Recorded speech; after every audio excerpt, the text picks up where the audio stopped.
1360મો શબ્દ મિત્રો લોઢી. લોઢીને અંગ્રેજીમાં શું કહીશું? તો લોઢીને અંગ્રેજીમાં કહીશું frying pan, FRYING, frying PEN, pan, frying pan મતલબ કે લોઢી. 1361મો શબ્દ લોહી. લોહીને અંગ્રેજીમાં શું કહેવાય? તો લોહીને અંગ્રેજીમાં કહીશું બ્લડ, BLOOD, બ્લડ મતલબ કે લોહી. 1362મો શબ્દ વણવું. વણવુંને અંગ્રેજીમાં શું કહીશું? તો વણવુંને અંગ્રેજીમાં કહીશું to roll, TOROLL, to roll મતલબ કે વણવું. 1363મો શબ્દ વધવું.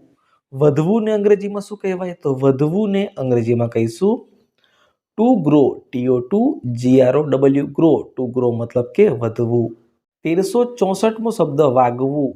વાગવુંને અંગ્રેજીમાં શું કહીશું? તો વાગવુંને અંગ્રેજીમાં કહીશું ટુ બી હર્ટ, TOTOBEHURT, ટુ બી હર્ટ મતલબ કે વાગવું. 1365મો શબ્દ વાટકો. વાટકોને અંગ્રેજીમાં શું કહેવાય? તો વાટકોને અંગ્રેજીમાં કહીશું બાઉલ, BOWL, બાઉલ મતલબ કે વાટકો. 1366મો શબ્દ વાનગી. વાનગીને અંગ્રેજીમાં શું કહીશું? તો વાનગીને અંગ્રેજીમાં કહીશું ડીશ, DISH, ડીશ મતલબ કે વાનગી. 1367મો શબ્દ વારો. વારોને અંગ્રેજીમાં શું કહેવાય? તો વારોને અંગ્રેજીમાં કહીશું ટર્ન, TURN, ટર્ન મતલબ કે વારો. 1368મો શબ્દ વાસી. વાસીને અંગ્રેજીમાં શું કહેવાય? તો વાસીને અંગ્રેજીમાં કહીશું સ્ટેલ, STALE, સ્ટેલ મતલબ કે વાસી.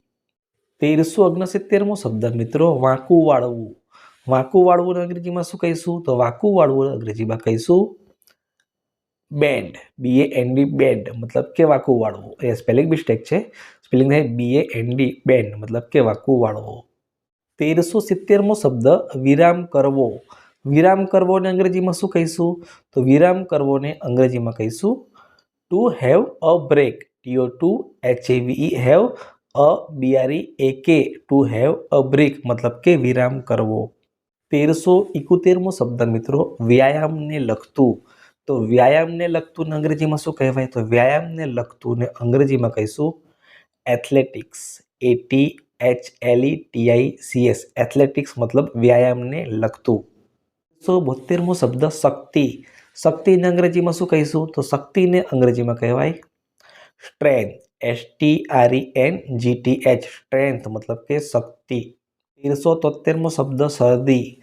શરદીને અંગ્રેજીમાં શું કહીશું? તો શરદીને અંગ્રેજીમાં કહીશું કોલ્ડ, COLD, કોલ્ડ મતલબ કે શરદી. 1374મો શબ્દ શરબત. શરબતને અંગ્રેજીમાં શું કહેવાય? તો શરબતને અંગ્રેજીમાં કહીશું juice drink, JUICE DRINK, juice drink મતલબ કે શરબત.